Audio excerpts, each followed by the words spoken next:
আজকের রাতটা কোনো সাধারণ রাত নয়। আজ আমরা শুধু একটা গল্প শুনতে যাচ্ছি না, বরং এই গল্পের মধ্যে দিয়ে আমরা ঢুকে পড়ব এক অস্থির সময়ের ভেতরে, যেখানে প্রকৃতির রুদ্র রূপ আর মানুষের মনের অন্ধকার একে অপরের সঙ্গে জড়িয়ে যায়। বাইরের ঝড়ের তাণ্ডব আর বিদ্যুতের ঝলকানির মধ্যে দিয়ে প্রকৃতি যেন কিছু বলতে চায়, কিন্তু মুষলধারে পড়া বৃষ্টির শব্দে ঢাকা পড়ে যায় বাস্তব আর কল্পনার মাঝের সীমারেখা। সমরেশ মজুমদারের কলমে রাতটা ছিল দুর্যোগের এমনই এক গল্প, যেখানে দুর্যোগ মানে শুধু প্রকৃতির তাণ্ডব নয়, দুর্যোগ মানে অবিশ্বাসের জন্ম আর ভয়। যে ভয় চুপচাপ বসে থাকে মানুষের মনে, তবে সুযোগ পেলেই সে কিন্তু মাথা তুলে দাঁড়ায়। এই গল্পে প্রতিটি নৈঃশব্দে আছে প্রশ্ন, আর প্রতিটি শব্দে লুকিয়ে আছে সন্দেহ। কে সত্যি বলছে আর কে মিথ্যে তা বোঝা যায় না, তার কারণ এই অন্ধকার দুর্যোগের রাতে মানুষ নিজেকেও পুরো চিনতে পারে না। এই রাত পরীক্ষায় ফেলে দেয় মানুষের চরিত্র, খুলে দেয় বহুদিন ধরে চাপা পড়ে থাকা এক গোপন দরজা। আজকে আমাদের বৈঠকখানার গল্পে আমরা খুলে ফেলব সেই রাতের দরজা। তাহলে শুরু হচ্ছে সমরেশ মজুমদারের রাতটা ছিল দুর্যোগের। এই গল্প শেষ হয়ে গেলেও রাতটা কিন্তু তার পরেও জেগে থাকবে অনেক অনেক প্রশ্ন নিয়ে। দিনটা ছিল দুর্যোগের। আকাশে আলো ছিল না এক ফোঁটা, ঠান্ডা বাড়ছিল হু হু করে।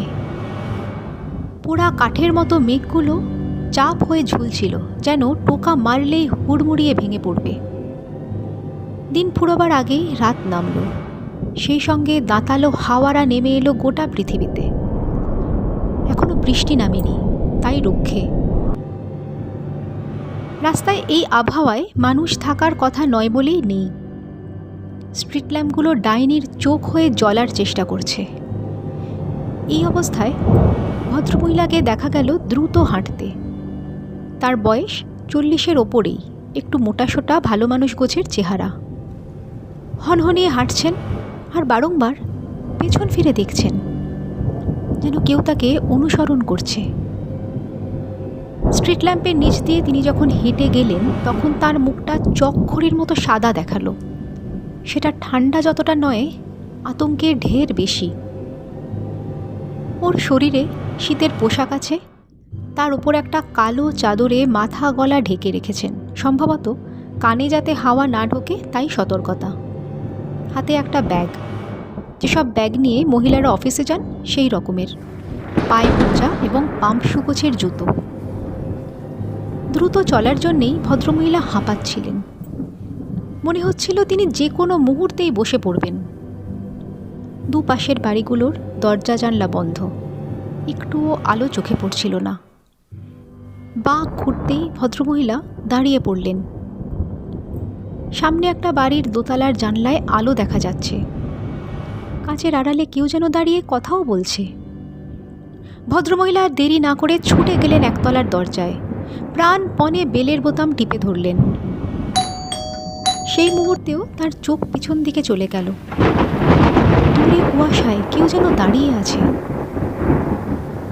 ওপর থেকে গলা ভেসে এলো, দয়া করে দরজা খুলুন, প্লিজ, আমাকে বাঁচান। ভদ্রমহিলা আর্তনাদ করলেন। দরজা খুলে যেতেই এক দঙ্গল আলো রাস্তায় ভদ্রমহিলার শরীর ভাসিয়ে লাফিয়ে নামল। একজন মধ্যবয়সী মানুষ দরজায় দাঁড়িয়ে জিজ্ঞাসা করলেন, আপনি? ভদ্রমহিলা বললেন, একটু যদি ভেতরে আসতে দেন তাহলে বলছি। ভদ্রলোকের স্ত্রী পেছনে এসে দাঁড়িয়েছেন। তাড়াতাড়ি বলে উঠলেন, আসুন আসুন, নিশ্চয়ই আসবেন। ভদ্রমহিলা কৃতজ্ঞ ভঙ্গিতে ভেতরে ঢুকতেই ভদ্রলোক দরজা বন্ধ করলেন। ওরা ভদ্রমহিলাকে ওপরে নিয়ে এসে বসতে বললেন। সেটা খুবই প্রয়োজন ছিল ওর। একটা চেয়ারে বসে বড় বড় নিঃশ্বাস ফেললেন তিনি।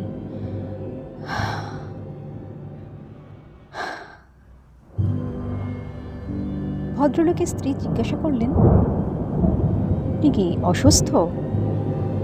হ্যাঁ, না, ঠিক আসলে দৌড়ে আসছিলাম বলে অভ্যেস তো নেই। ওর কথা বলতে কষ্ট হচ্ছিল।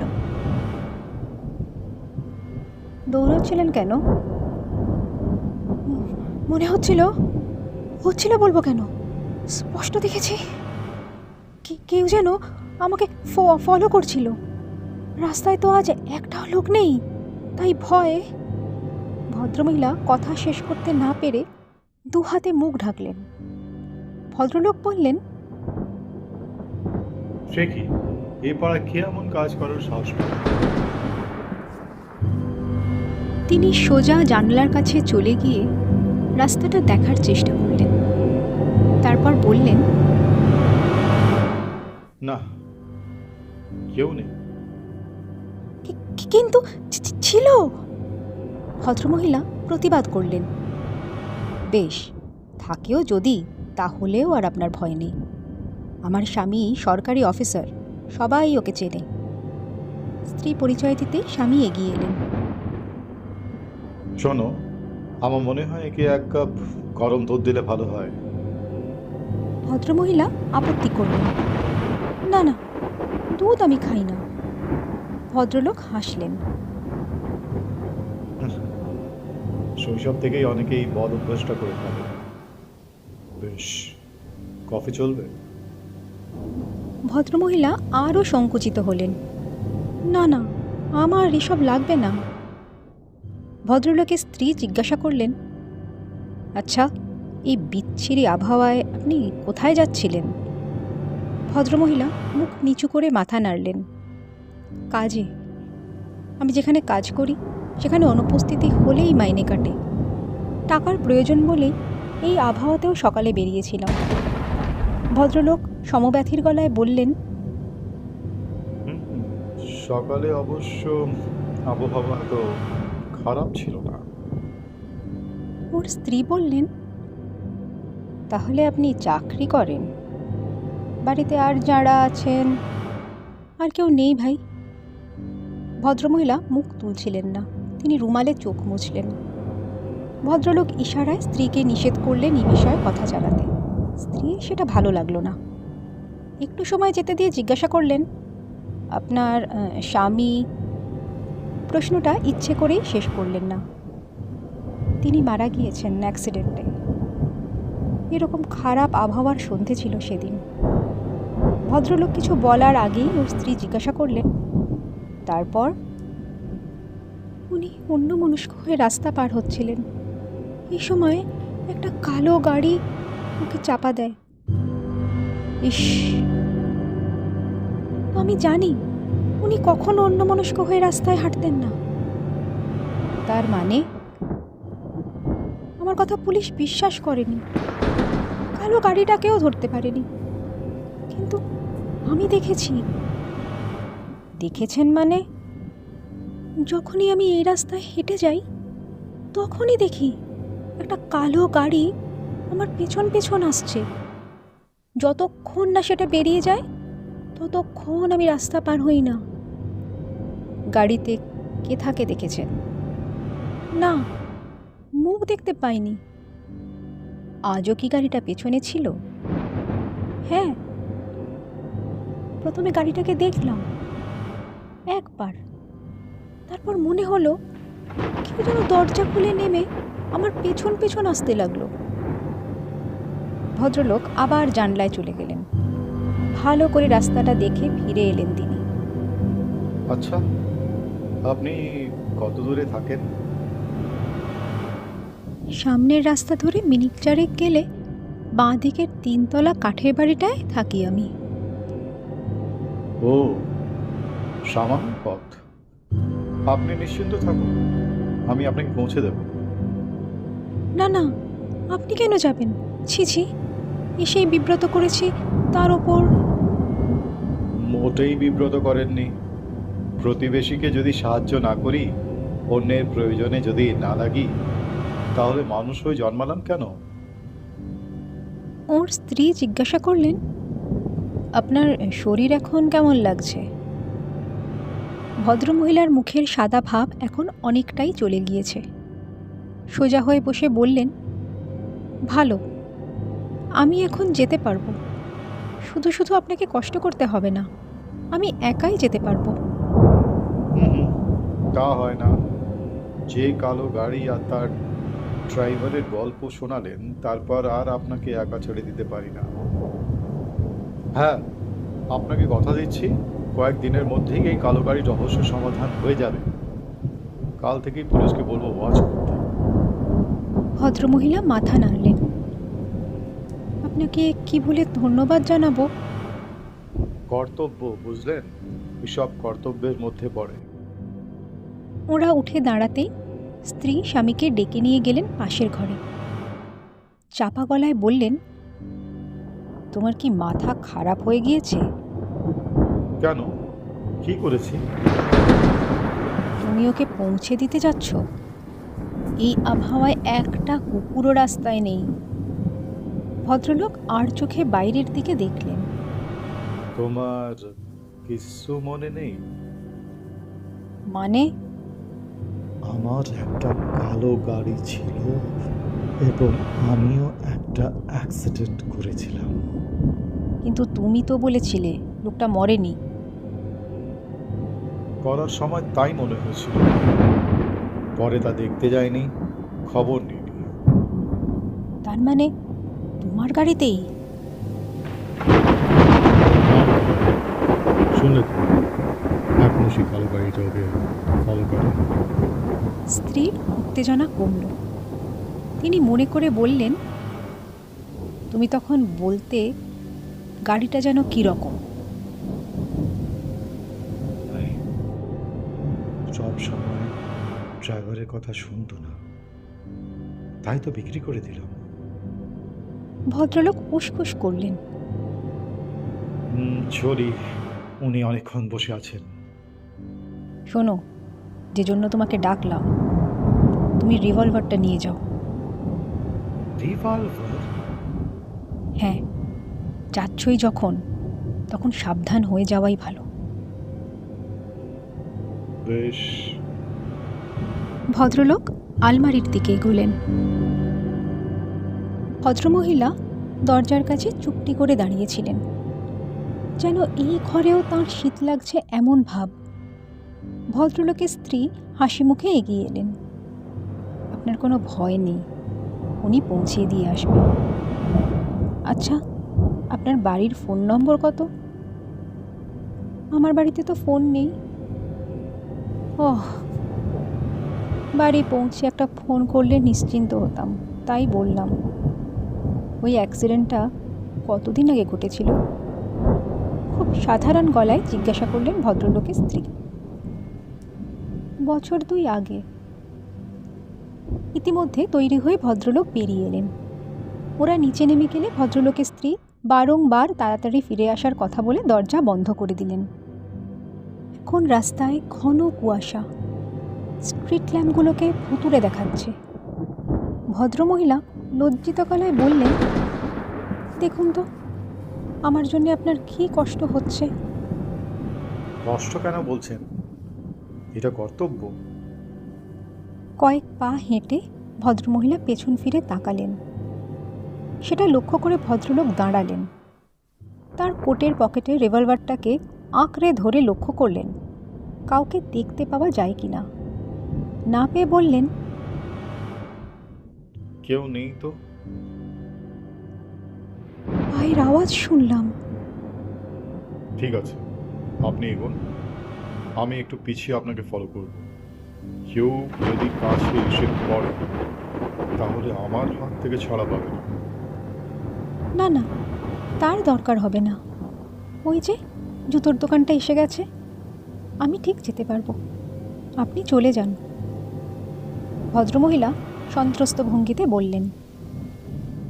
এই সময় গাড়ির আওয়াজ শোনা গেল। তারপরে দুটো হেডলাইটকে কুয়াশা চিরে এগিয়ে আসতে দেখলেন ওরা। ভদ্রলোক রিভলভার বের করে তৈরি হলেন, কিন্তু গাড়িটা দাঁড়ালো না। সমান গতিতেই তাদের পেরিয়ে চলে গেল। দুজনেই দেখতে পেলেন গাড়িটার রং সাদা। ভদ্রমহিলা স্বস্তিতে বলে উঠলেন, না। হ্যাঁ, আমিও। ভদ্রলোক রিভলভার আর ঢোকালেন না। চলুন, আপনাকে পৌঁছে না দিয়ে আমি ফিরবো না। কয়েক পা হেঁটে ভদ্রলোক জিজ্ঞাসা করলেন, আপনার স্বামী কি করতেন? মাস্টার মশাই ছিল। কিরকম বয়স ছিল? এই আপনারই বয়সী। ভদ্রলোক ঢোক গিললেন। উনি কি দুর্ঘটনাস্থলেই মারা গিয়েছিলেন? হ্যাঁ, পুলিশ তাই বলেছিল। কিছু দূর যাওয়ার পর ভদ্রমহিলা বললেন, আমি এসে গিয়েছি, আর চিন্তা নেই। ও, বাড়িটায় আলো জ্বলছে না? পুরনো বাড়ি, দোতলায় আমি ছাড়া কেউ থাকে না, 3 তলাটা বন্ধ। চলুন, আপনাকে ফ্ল্যাটে পৌঁছে দিয়ে আসি। না না, কোনো দরকার নেই। আমি ওই সিঁড়ি ধরে দোতলায় উঠলেই ফ্ল্যাটের দরজায় পৌঁছে যাব, আর আমার কোনো ভয় নেই। বেশ, তাহলে চলি। হ্যাঁ, অনেক ধন্যবাদ। বলেই ভদ্রমহিলা কাঠের সিঁড়ি দিয়ে ওপরে উঠতে লাগলেন। তিনি যতক্ষণ না চোখের আড়ালে গেলেন, ভদ্রলোক দাঁড়িয়ে রইলেন।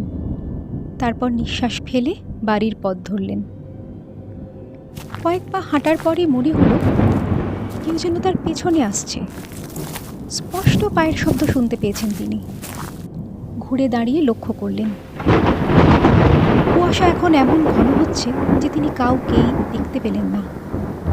রিভলভারটা উঁচিয়ে কয়েক পা এগিয়ে যেতেই গাড়ির শব্দ কানে এলো।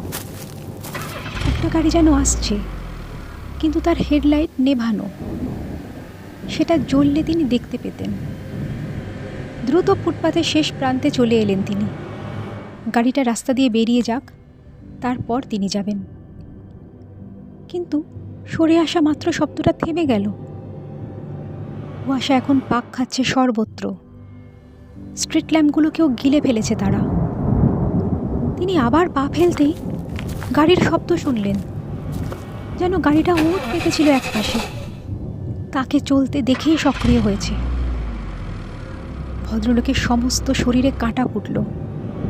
ওই রাস্তায় কুয়াশায় দাঁড়িয়েও হাতের মুঠোয় ধরা রিভলভারটা ভিজে উঠল। তার মনে হলো এগোনোটা বুদ্ধিমানের কাজ হবে না। তিনি এক দৌড়ে পেছন দিকে চলে এলেন। ভদ্রমহিলার বাড়ির কাঠের সিঁড়িটা দেখতে পেয়ে পেছন ফিরে তাকালেন।